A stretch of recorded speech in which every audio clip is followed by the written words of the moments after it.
Total मेरे को 20 साल 1 महीना और 8 दिन बाद में ड्यूटी ज्वाइन किया कंपनी में 26 अगस्त को।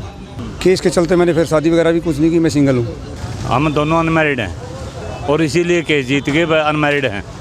अगर बच्चों का खर्चा होता तो शायद केस यहाँ तक पहुँच भी नहीं पाते।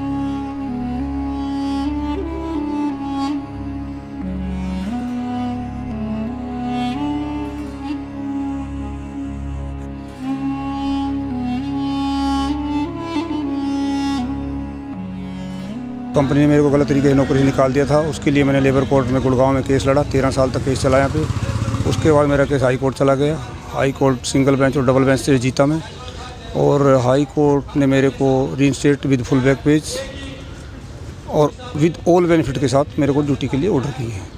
उसमें मैंने अपना जो बैक पेज था वो छोड़ दिया था, वेज वगैरह, और बेनिफिट मुझे मिले थे। तो अभी 26 अगस्त 2020 और 2020 को मेरे को कंपनी ने ज्वाइन करवा लिया है। और मैं कहना ये चाह रहा हूँ कि कंपनी ने मेरे को ज्वाइन नहीं करवाया, वो सिर्फ कंटेम्प्ट से बचने के लिए लिया है। और जैसे ही नौकरी पे लिया उसके फ़ौरन बाद उन्होंने मेरे पीछे षड्यंत्र रचना शुरू कर दिया। कुछ बाउंसर टाइप लोगों को पीछे लगा दिया कंपनी के अंदर ही। उसकी मैंने पुलिस में कंप्लेंट भी की थी, और कंपनी की जो अंदर एक यूनियन है उसको यूनियन को बताया था, मगर कोई कार्रवाई नहीं हुई। तो कंपनी मेरे को अब चार्जशीट भी दे दिया, और दोबारा से वो निकालने के चक्कर में मेरे को लगे हुए हैं। वो सोचते हैं कि इसके ऊपर इतना दबाव बना जाए कि जल्दी से जल्दी ये रिजाइन दे के चला जाए, मगर मैं ऐसा करूँगा नहीं, रिजाइन दूंगा नहीं। नौकरी करने के लिए गया हूँ, नौकरी करूँगा।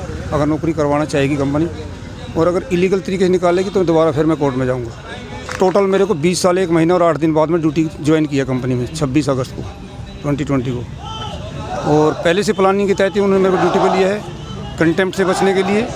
और उस प्लानिंग थी निकालने की, उस प्लानिंग इलीगल तरीके से निकाल दिया उन्होंने। नहीं, क्या यूनियन में थे? नहीं, यूनियन में नहीं थे। कंपनी स्टार्ट हुई थी उस टाइम, 4-5 साल से चल रही थी। वेल्ड शॉप का काम उसमें शुरू हुआ था, वेल्ड शॉप हमने सिलाई थी, और उसके बाद उन्होंने साल भर काम करवा के बाहर निकाल दिया था।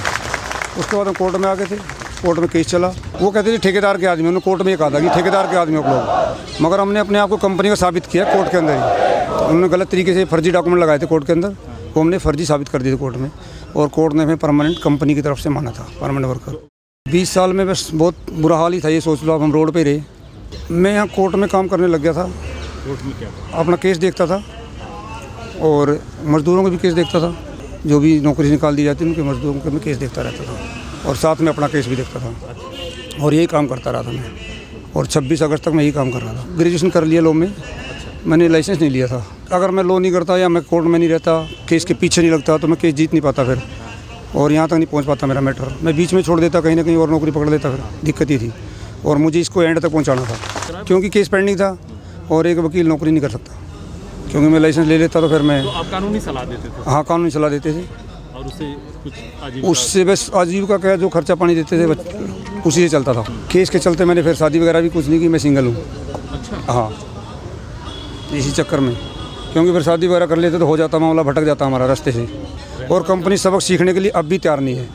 पूंजीवादी मानसिकता है, मजदूर विरोधी है, बिल्कुल मानने के लिए तैयार नहीं है। हाई कोर्ट के ऑर्डर को भी मानने के लिए तैयार नहीं है। अभी पूर्ण रूप से लागू नहीं किया है, सिर्फ ड्यूटी पे लिया है, और अभी मिनिमम वेज दे रहे हैं वो लोग। जबकि मेरे साथ वाले की 56,000 रुपये सैलरी है, मेरे से जूनियर की 70,000 रुपये सैलरी है, और मेरे को 10 दे रहे हैं अभी वो। और जबकि मुझे वो सैलरी मिलनी चाहिए, वो केस मैंने लगा रखा है, अभी पेंडिंग है। अभी मैं कंपनी में हूँ, बस क्यों ड्यूटी ज्वाइन कर रखी है, ड्यूटी जाता हूँ, काम करता हूँ कंपनी में, जैसा वो काम करवाते हैं, और उसके बाद आ जाता हूँ। परमानेंट रखा है।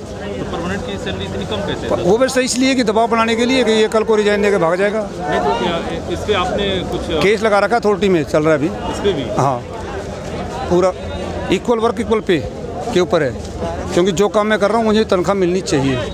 जो मेरे साथ वाला आज 56,000 रुपये ले रहा है, मेरे से जूनियर आज वहाँ 70,000 रुपये ले रहा है, तो मैं 10 में क्यों? यही अथॉरिटी के सामने उनको बताना है। 21 तारीख लगी हुई है। 20 साल और 1.25 महीना में अंदर गए हैं, और तभी से मालिकों का हमारे तरफ षड्यंत्र रच रहे हैं।